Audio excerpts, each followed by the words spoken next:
नमस्कार मित्रांनो, स्वागत आहे तुमचं माय गव्हर्नमेंट ट्रॅक या यूट्यूब चॅनलवरती. तर आजच्या व्हिडिओमध्ये आपण जे विशाखापट्टणममध्ये अर्ली मॉर्निंग 2:30 ते 3च्या दरम्यान जो गॅस लिकेज झाला होता, स्टिरीन नावाचा गॅस लिकेज झाला होता LG पॉलिमर या फॅक्टरीमधून. तर त्याबद्दल एक डिटेलमध्ये ओव्हरव्ह्यू बघणार आहोत. नेमकं काय झालं तिथे, आत्ता कशी सिच्युएशन आहे आणि हा जो इन्सिडेंट झाला तर त्याच्यामुळे आत्तापर्यंत ॲट दी मोमेंट 11 जणांचा यामध्ये मृत्यू झालेला आहे आणि 5,000हून अधिक लोक आजारी आहेत. तर त्यातले 1,000 जे लोक आहेत, 1,000 प्लस सध्या त्यांची अजून कंडिशन जी आहे ती नॉर्मल नाही आहे. ठीक आहे, त्यांना पण काही लोकांना व्हेंटिलेटर्सवर पण ठेवण्यात आले आणि ही सगळी सिच्युएशन बघता जो डेथ काउंट आहे तो वाढण्याचे चान्सेस आहेत. ठीक आहे, तर डिटेलमध्ये बघूया की नेमकं काय झालं. सगळ्यात सुरुवातीला आपण लोकेशन बघू की नेमकं आहे कुठे. LG पॉलिमर्सची जी फॅक्टरी आहे ती नेमकी आहे कुठे. तर तुम्ही बघू शकता इंडियाच्या मॅपमध्ये आंध्र प्रदेश आहे. आंध्र प्रदेशमध्ये विशाखापट्टणम. तर विशाखापट्टणमपासून 15 to 20 किलोमीटर्सवरती ही LG पॉलिमर्स नावाची फॅक्टरी आहे. तर त्याच्या आजूबाजूला जे तुम्हाला मॅपमध्ये विलेजेस दिसत आहेत, टाऊन दिसत आहेत, तर त्यांचं नाव आहे वेंकटापुरम. ठीक आहे, RRV पुरम, BC कॉलनी आणि पदमपुरम. तर हे सगळे विलेजेस होते आहेत त्या फॅक्टरीच्या आजूबाजूला 3 ते 5 किलोमीटरच्या रेडियसमध्ये. तर इथे तुम्ही बघू शकता की जेव्हा हे लिकेज स्टार्ट झालं, म्हणजे सकाळच्या 2:30 ते 3च्या दरम्यान हे लिकेज होण्यासाठी स्टार्ट झालं आणि 2:30 ते 3पासून म्हणजे आफ्टर 3 to 4 आवरपर्यंत हे लिकेज जे गॅस आहे, स्टिरीन गॅस, तो 3 किलोमीटर रेडियसपर्यंत पसरला होता. ठीक आहे, तर त्याच्यामुळे जास्त इफेक्ट हा जे लोक 3 किलोमीटरच्या रेडियसमध्ये राहत होते तर त्यांना झालेला आहे. ठीक आहे, आणि त्यानंतर हळूहळू जसा टाईम गेला तसा वाऱ्यामुळे तो अजून पसरत गेला. तर आत्ता सध्या 5 किलोमीटरच्या रेडियसपर्यंत सगळ्या लोकांना तिथून इव्हॅक्युएट करण्यात आलेलं आहे. ओके, आणि हे काही डिस्टर्बिंग इमेजेस आहेत. तुम्ही पाहू शकता की किती वाईट कंडिशन आहे, की कसे लोक जागच्या जाग्यावर बेशुद्ध पडलेले आहेत. ठीक आहे, त्यांना थ्रोट प्रॉब्लेम म्हणा किंवा इरिटेशन आईजमध्ये होतं किंवा ब्रीथिंग प्रॉब्लेम्स पण होतात. तर याच्यामुळे तुम्ही बघू शकता की गायींना वगैरे पण खूप म्हणजे नुकसान झालेलं आहे याच्यामध्ये. आणि सध्या तसं पाहायला गेलं तर 2020 जो वर्ष आहे स्टार्ट म्हणजे खूपच वर्स्ट इयर आपण म्हणू शकतो. रिसेंट हिस्ट्रीमध्ये सगळ्यात वर्स्ट इयर आपण 2020ला म्हणू शकतो. कारण स्टार्ट झालं ऑस्ट्रेलिया बुशफायर, करोना व्हायरस पण होताच, त्यानंतर टर्कीमध्ये अर्थक्वेक झाला आणि करोना व्हायरस म्हणजे हे पॅन्डेमिक असताना वायझॅकमध्ये गॅस लीक होणं म्हणजे खूपच दुर्दैवी घटना म्हणू शकतो आपण याला. तर बेसिकली कुठला गॅस लीक झाला होता तर त्याच्याबद्दल थोडी माहिती घेऊया. तर गॅसचं नाव आहे स्टिरीन गॅस. ठीक आहे, तर स्टिरीन आपण कशासाठी यूज करतो. स्टिरीन बेसिकली लिक्विड असतं, तर ते जे आहे फ्लॅमेबल लिक्विड आहे आणि सगळ्यात इम्पॉर्टंट म्हणजे हे नॉन पॉयझनस आहे. ठीक आहे, विषारी नाही आहे. ठीक आहे, विषारी नाही आहे, पण जर तुम्ही जास्त क्वांटिटीमध्ये इनहेल करत असाल, ठीक आहे, स्टिरीनला जर जास्त क्वांटिटीमध्ये इनहेल केलं तर मग प्रॉब्लेम होऊ शकतो. तुम्हाला ब्रिथिंग प्रॉब्लेम होईल. ठीक आहे, डायरेक्टली तुमच्या नर्वस सिस्टमला ते इफेक्ट करेल, त्याचा होईल. ठीक आहे, तर प्रॉपर्टीज बघूया. It is a flammable liquid. ठीक आहे, जे कशासाठी यूज करतो आपण, पॉलिस्टिरीन प्लास्टिक बनवण्यासाठी, फायबर ग्लास बनवण्यासाठी, त्याचबरोबर रबर आणि लॅटेक्स बनवण्यासाठी. ठीक आहे, जी LG पॉलिमर नावाची फॅक्टरी आहे त्याच्यामध्ये पण हे असेच प्रोडक्ट्स बनवल्या जातात, जसे की पॉलिस्टरीन, प्लास्टिक, फायबर ग्लास, तुमचे प्लास्टिकचे ट्रेज वगैरे असतात, कॅटरिंगचं सामान. तर अशा प्रकारचे प्रोडक्ट्स बनवले जातात त्या LG फॅक्टरीमध्ये. बेसिकली साऊथ कोरियाची ही LG केमिकल्स म्हणून ही कंपनी आहे. तर त्याचीच ही फॅक्टरी आहे विशाखापट्टणममध्ये. आणि according to Toxtown website which is run by US National Library of Medicine, जे स्टिरीन आहे तर ते एक स्मॉल क्वांटिटीमध्ये आपण व्हेकल एक्झॉस्टमध्ये पण आपल्याला आढळून येतं आणि सिगारेटच्या स्मोकमध्ये पण एक स्मॉल क्वांटिटीजमध्ये स्टिरीन असतं. ठीक आहे, पण जर तुम्ही जास्त क्वांटिटीमध्ये इनहेल करत असाल तेव्हा हे स्टिरीन आपल्याला आपल्या हेल्थला, ह्युमन हेल्थला प्रॉब्लेमॅटिक ठरू शकतं. आता हे इमेज तुम्ही पाहू शकता, हा एरियल व्ह्यू आहे. म्हणजे सकाळच्या 2:30 ते 3ला जेव्हा हा गॅस लिकेज होण्यासाठी स्टार्ट झाला त्याच्यानंतर जवळपास 6 ते 7 वाजताच्या दरम्यान हे एरियल व्ह्यू घेण्यात आलेला होता. तेव्हासुद्धा इतक्या मोठ्या क्वांटिटीमध्ये अजूनसुद्धा हे लिकेज होत होतं. तर तुम्ही इमॅजिन करू शकता की जवळपास 3 टन लिक्विडचं वेपर होऊन हे लिकेज झालेलं आहे. ठीक आहे. आता व्हॉट कॉज द लीक. ठीक आहे. हे लीक जे झालं आहे ते कशामुळे झालं आहे, तर स्टेटमेंट आलेलं आहे कुणाकडून, एल जी पॉलिमर्सच्या फॅक्टरीकडून. ठीक आहे. जे ऑफिशियल्स आहेत एल जी पॉलिमर्सचे, तर त्यांच्याकडनं एक स्टेटमेंट आलेलं आहे की हे का लीक झालं, त्याने एक्सप्लेन केलेलं आहे. तर म्हणजे त्यांच्या मते स्टॅग्नेशन होऊन आणि टेम्परेचरमध्ये चेंज होऊन, ठीक आहे, ते ॲटोमॅटिक पॉलिमरायझेशन प्रोसेस स्टार्ट झाली आणि त्याच्यामुळे हे जे स्टेरीन गॅस आहे, स्टेरीन लिक्विड आहे, त्याचं वेपरमध्ये कन्वर्ट झालं आणि तो वेपर लीक झाला. ठीक आहे. एनिवे तर इन्व्हेस्टिगेशन तर चालणारच त्या कंपनीवर आणि त्या फॅक्टरीवर, तसं पण FIR लॉन्च केलेला आहे. तर इन्व्हेस्टिगेशन होईल, काय काय प्रॉब्लेम होता, काय प्रॉब्लेम नेमका झाला, कशामुळे तो गॅस लीक झाला, तर हे सगळं इन्व्हेस्टिगेशनमध्ये आपल्याला कळेलच. त्याच्यानंतर इज इट अंडर कंट्रोल, जी आत्ता सिच्युएशन आहे ती कंट्रोलमध्ये आहे का, तर ती कंट्रोलमध्ये आहे. ठीक आहे. जे लिकेज होतं ते सकाळीच स्टॉप करण्यात आलेलं होतं. ठीक आहे. आणि त्या घटनास्थळी NDRFची टीम पोहोचली होती. ठीक आहे. आणि NDRFच्या टीमने बेसिकली म्हणजे स्टार्टिंगला जेवढे काही लोक 3 किलोमीटर आणि 5 किलोमीटरच्या एरियामध्ये होते तर त्या सर्वांना इव्हॅक्युएट केलं.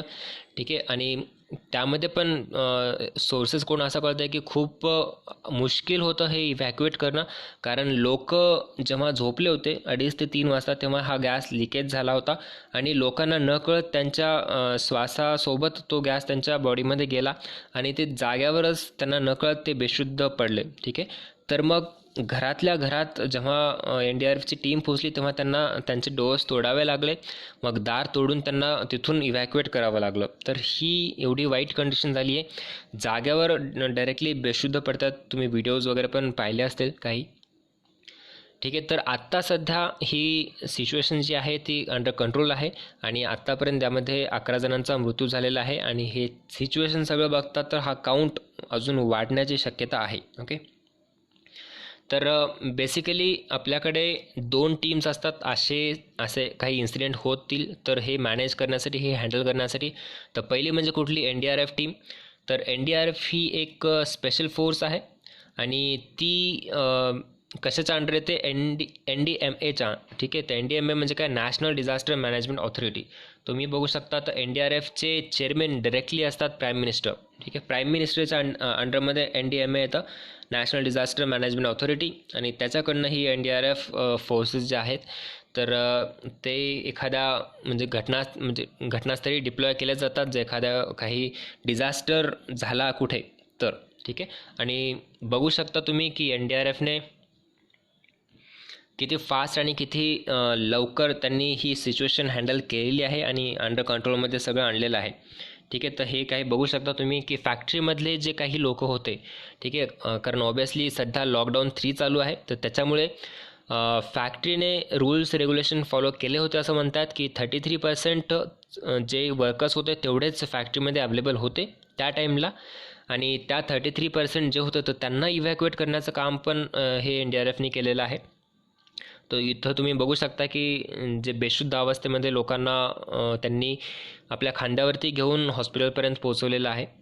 आणि दुसरी जी टीम आहे जी बेस कॅम्प त्यांचा पुणेमध्ये आहे, तर पुण्यावरनं त्यांना वैजागकडे रवाना करण्यात आलेलं आहे. तर ती टीम म्हणजे काय, कुठली, CBRN, केमिकल, बायोलॉजिकल, रेडिओलॉजिकल आणि न्यूक्लिअर डिफेन्स फोर्सेस. ठीक आहे. तर अशा काही घटना जेव्हा घडतात, ठीक आहे, असे काही इन्सिडेंट जेव्हा होतात जिथे केमिकल एक्सपोजर होईल किंवा बायोलॉजिकल किंवा न्यूक्लिअर, तर त्यावेळेस त्यांना त्या CBRN या टीमला स्पेशल ट्रेनिंग देण्यात आलेली असते तर असे सिच्युएशन हँडल करण्यासाठी. तर मग आता ते CBRN जी टीम आहे ती वैजागला जाईल आणि तिथे असेस करेल की नेमकं काय झालं होतं, काय परिस्थिती आहे सध्या. ठीक आहे. आणि ती अजून कंट्रोल करायची असेल तर ते CBRN टीम कंट्रोल करेल. ठीक आहे. तर हे खूप महत्त्वाचं आहे, तुम्हाला इथे लक्षात ठेवायला पाहिजे की CBRN टीम आणि NDRF ही अशा काही जेव्हा इन्सिडेंट घडतात तर तेव्हा यांना डिप्लॉय केलं जातं. तर आता बरेचसे क्वेश्चन्स येतील. ठीक आहे. तर सगळ्यात पहिलं म्हणजे काय की styrene monomer is normally in a liquid state. ठीक आहे. जनरली तो काय असतो, लिक्विड स्टेटमध्ये असतो आणि it is safe below temperature of 20 degree Celsius. But because of the malfunctioning of the refrigeration unit the chemical started gasifying. ठीक आहे, मग हे जे बिघाड झाला रेफ्रिजरेशन युनिटमध्ये तर ते बघण्यासाठी तेव्हा तिथे कोणी नव्हतं का? ठीक आहे, तर काय झाला, जो बिघाड झाला तो का झाला? आणि जरी गॅस लीक होत असेल तरी प्रत्येक कंपनीमध्ये जर काही घटना घडत असेल तर त्याला बॅलन्स करण्यासाठी, त्याला कंट्रोल करण्यासाठी काहीतरी एक प्लॅन बी म्हणू शकतो आपण, तो असायला पाहिजे. ठीक आहे, मग त्या एल जी पॉलिमर्सकडं असं काही नव्हतं का की ज्याने त्या गॅसला न्यूट्रलाइज करू शकेल?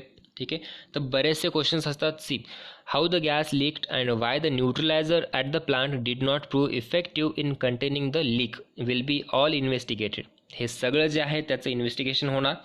आणि styrene though it is a non poisonous gas and can be fatal only if inhale in excess quantity. ठीक आहे, हे आधी सांगितलं होतं मी जसं, जो स्टिरीन गॅस आहे तो नॉन पॉयझनस आहे, पण जर तुम्ही जास्त क्वांटिटीमध्ये इनहेल कराल तर ते डायरेक्टली तुमच्या सेंट्रल नर्वस सिस्टमवर अफेक्ट करेल आणि त्यामुळे तुमच्या हेल्थला खूप मोठं नुकसान होऊ शकतं. आणि अजून एक म्हणजे हे सगळे क्वेश्चन्स आहेत की styrene gas container was old and not properly maintain. हे कोणी म्हटलं की Centre for Science and Environment fact. ठीक आहे, हे सगळं आता इन्व्हेस्टिगेशनमध्ये जास्त डिटेलमध्ये आपल्याला कळेल की नेमकं काय झालं, काय त्यांच्याकडनं एक्सप्लेनेशन येईल बघूया. आणि सध्याची परिस्थितीमध्ये एक त्यांच्यासाठी चांगली बातमी म्हणजे जे आपले एम्सचे डिरेक्टर आहेत डॉक्टर रणदीप गुलेरिया, तर त्यांनी म्हटलं आहे की आत्ता जे हे एक्सपोजर झाले गॅसला, ठीक आहे, the chances of long term health effects because of exposure to styrene vapour which leaked from a chemical plant at Visakhapatnam are less and illness caused by the gas is not universally fatal. जे भोपाळ 1984मध्ये जो Bhopal gas tragedy झाला होता, तर त्याच्यामुळे ज्या ह्युमनच्या बॉडीवरती जे effect झाले होते, ठीक आहे, तर ते लाँग टर्म इफेक्ट होते. ठीक आहे, नाही की आत्ता झालं ओके चला नंतर थोड्या दिवसानंतर ठीक होईल, नाही. ते भोपाळ गॅस ट्रॅजेडीमध्ये काय झालं होतं की लाँग टर्म इफेक्ट होते. पण एम्सचे डिरेक्टर म्हणतात की ह्या स्टिरीन गॅसमुळे एवढा काही लाँग टर्म इफेक्ट होणार नाही. ठीक आहे, थोड्या दिवसांमध्ये ते रिकवर पण होऊन जातील. ओके, तर ही एक चांगली गोष्ट म्हणू शकतो आपण. तर माझ्याकडे काही फॅक्ट्स आहेत, तर ते आपण बघूया. तर 1984मध्ये फर्स्ट जो कॉलम आहे 1984मध्ये at least 3787 died in a gas leak incident at Union Carbide India Limited. जो भोपाळ गॅस ट्रॅजेडी झाली होती त्याच्यामध्ये आत्ता म्हणजे 1984ला 3787 लोकांचा मृत्यू झाला होता. ठीक आहे, जी भोपाळ गॅस ट्रॅजेडी होती. त्याच्यानंतर 2011मध्ये बघाल तर 2011मध्ये about 20 persons were hospitalised following chlorine gas leak in an effluent treatment plant in Pimpri Chinchwad Pune. जो पिंपरी चिंचवडमध्ये प्लांट होता तर त्याच्यामधनं क्लोरीन गॅस लीक झाला होता 2011मध्ये. तेव्हा 20 लोकांना हॉस्पिटलमध्ये ॲडमिट करण्यात आलं होतं. त्याच्यानंतर 2014मध्ये 6 person died and over 30 people fell ill when poisonous gas leaked from Bhilai steel plant Chhattisgarh. ठीक आहे, तर ही छत्तीसगडमध्ये घटना झाली होती. त्याच्यामध्ये 6 लोकांचा मृत्यू झाला होता आणि जवळपास 30 लोक हे आजारी पडले होते हे पॉयझनस गॅस लीक झाल्यामुळे. ठीक आहे, भिलाई स्टील प्लांटमधून. आणि 2018मध्ये 14 लोक हॉस्पिटलाइज झाले होते after inhaling ammonia gas leaked from a plant in Ratnagiri Mumbai. आणि 2019मध्ये 21 वर्कर्स जे होते ते हॉस्पिटलाइज करण्यात आले होते in chemical leak from a tank inside a plant Nira Nimbut near Pune. ठीक आहे, पुण्याजवळचा. तर सांगायचा उद्देश काय की बेसिकली हे इन्सिडेंट आत्तापर्यंत झालेले आहेत आणि सगळ्याच इन्सिडेंटमध्ये डेथ झालेल्या आहेत काही लोकांना हॉस्पिटलाइज करण्यात आलेलं आहे. तर हे रिझन काय आहे, या घटना होण्याचं रिझन काय कंपनीचे फॅक्टरीजचे रूल्स अँड रेग्युलेशन्स आहेत इंडस्ट्रीजचे तर ते फॉलो करत नाही त्याच्यामुळे झालेलं आहे का काय? तर इथे तुम्ही बघू शकता 2015-16 या इयरमध्ये नंबर ऑफ ॲक्सिडेंट 64 ॲक्सिडेंट झाले होते. तर 64 ॲक्सिडेंट्समध्ये म्हणजे 66 लोकांचा मृत्यू झाला होता. ठीक आहे, आणि 192 इंजुरीज. 16-17मध्ये 57 ॲक्सिडेंट झाले होते, 90 लोकांचा यामध्ये मृत्यू झाला होता. आणि 17-18मध्ये 31 ॲक्सिडेंट झाले होते अशा प्रकारचे आणि 39 लोकांचा मृत्यू झाला होता. तर सगळ्यात जास्त इंजर्ड पीपल होते 728. तर सिनॅरिओ काय आहे नॉर्थ आंध्रामध्ये बघू शकतो आपण. तर around 2900 small and major industry units आहेत. ठीक आहे, 2900 स्मॉल आणि मेजर इंडस्ट्रियल युनिट्स आहेत आंध्र प्रदेशमध्ये, नॉर्थ आंध्रामध्ये. तर त्यापैकी only 60% follow prescribed safety and maintenance norms. ठीक आहे, तर मग हीच चुकी आहे का इंडस्ट्रीजची की फॅक्टरीजची, की ते जेवढे रूल्स अँड रेग्युलेशन जे नॉर्म्स असतात ते फॉलो नाही करत, त्याच्यामुळेच हे इन्सिडेंट होतात. आणि 30 people died and over 60 injured in industrial accidents in past 6 years. Obviously जर जोपर्यंत फॅक्टरीज आणि इंडस्ट्रीज हे सगळे norms and rules and regulations follow करणार नाहीत, तोपर्यंत असे इन्सिडेंट होत राहणार आणि अशा कॅज्युअलिटीज होत राहणार. ठीक आहे, तर बेटर आहे की इंडस्ट्रीजने त्या नॉर्म्स फॉलो कराव्या.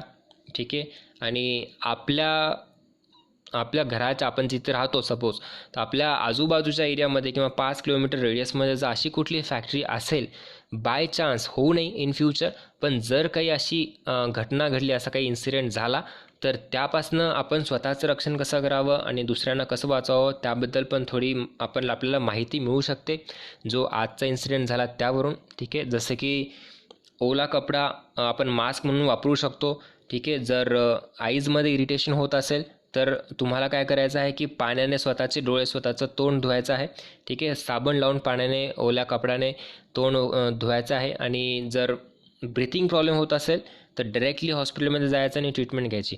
ठीक आहे, तर म्हणजे अशा काही गोष्टी आपण करू शकतो जर इन केस इन फ्युचर जर आपल्यासोबत किंवा आपण त्या घटनेमध्ये सापडलो तर. ठीक आहे, तर तुम्हाला काय वाटतं या गोष्टींबद्दल, ही जी घटना झाली त्यामध्ये काय चूक झाला असेल काय नाही, तर याबद्दल कमेंट बॉक्समध्ये कमेंट करू शकता. ठीक आहे, तर हे एक ॲनालिसिस होतं. Thank you so much for watching this video. Thank you.